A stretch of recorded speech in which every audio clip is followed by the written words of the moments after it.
Армысың тыңдарман қауым. Менің Әлімовтар отбасына келін болып түскеніме биыл 3 жыл толып отыр.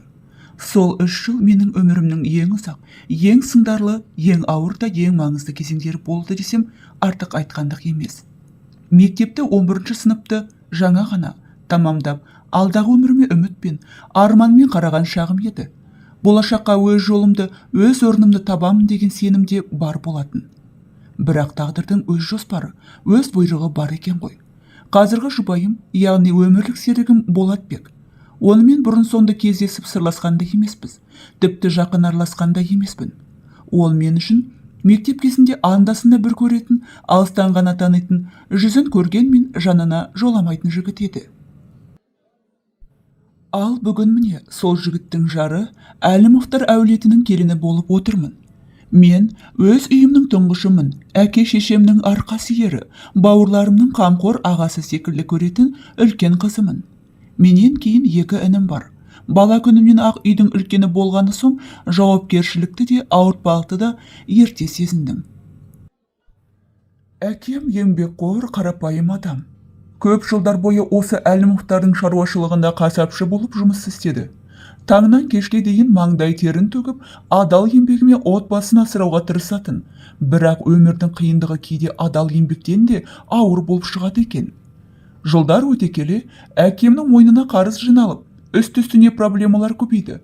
Үйде анам жиі сырқаттанып, дәрі-дәрмек пен емге ақша жетпейтін, қиналған шақта көмек сұрайтын басқа адам болмаған соң, амалсыздан әкем Әлімовтардан қарыз алды. Ал алған қарызды қайтара алмай, жағдай мүлдем қиындай түсті. Сөйтіп жүргенде, бір күні әкемнің жүзі суық, көңілі алаң болып үйге кіргені әлі есімде. Сол күні біздің өміріміздің бағыты түбегейлі өзгерді. Ол мені үлкен ұлдары Болатбекке айттырып қойғандарын айтты. Айтқан жоқ, жай ғана хабарлады. Бойымға салқын су құйғандай болып шошып кеттім. Менің рұқсатымды сұраған ешкім болған жоқ. Менің арманым да, үмітім де, өз таңдауыма деген құқығым да сол сәтте бір-ақ сөнгендей болды. Әкемнің даусы дірілдеп қаталдық танытып, «Қызым, басқа амал жоқ. Үйдің, анаңның, інілеріңнің қамы үшін» деген сөздері жүрегімді тіліп өткендей болды. Солайша мен өз еркіммен емес, тағдырдың мәжбүрлігімен келін атандым.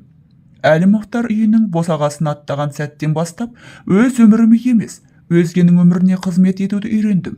Таңертең ерте тұрып, дастархан жаю, үйдің үлкендерінің көңілін табу, қонақтығын күту, келіндік міндетімді мүлтіксіз атқару менің жаңа өмірімнің күнделікті дағдысына айналды. Алғашқы жылдар оңай болған жоқ. Бейтаныс орта, жаңа адамдар, жауапкершілік, іште өшпеген реніш. Бәрі бірдей жанымды қысып, кейде үнсіз жылап алатын сәттерде болды. Бірақ уақыт бәріне үйретеді екен.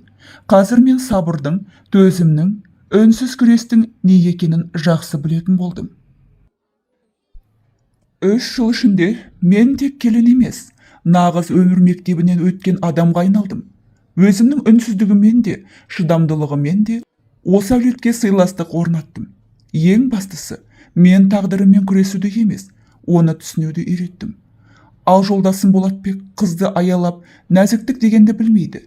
Мен үйленген кездегі алғашқы ерлі сайыпты өмірімді баяндап бергелі отырмын. Алғашқы неке түні қандай дөрекі болса, ештеңе өзгермеді. Әлі күнге деген солай мен құрбыларымнан сұраймын. Солай болуы дұрыс па? Және мен ешқандай жақсы сезімді бастан кешірген емеспін. Ол қалай болады деп. Тұрмыстағы құрбыларым жолдасының түнгі сырларын айтқанда мен есім кетіп тыңдаймын. Мен үшін құдды бір ертегі секілді. Бірде ұйықтар алдында жолдасыма сол өзінің дөрекілігімен бас салып, маған үстіндегі киімді босат деп мәжбүрлеп жатқан кезде құрбымнан естіген сөздерімді айтқан едім. Ол сол бетте жынданып, ашуға басып, «Сен сол еркектерге көз салып жүрсің ба?» деп маған шапалақ жегізді. Ол нәзіктік дегенді атымен білмейді. Маған аттай шауып дөрекі жасайды. Таңертең мен ұйықтап жатқанда мені оятпай, еш жылусыз шаруасын тындыра береді. Бірінші жұбайы да бұл әрекетке көнбей ажырасқаны сол үшін болар.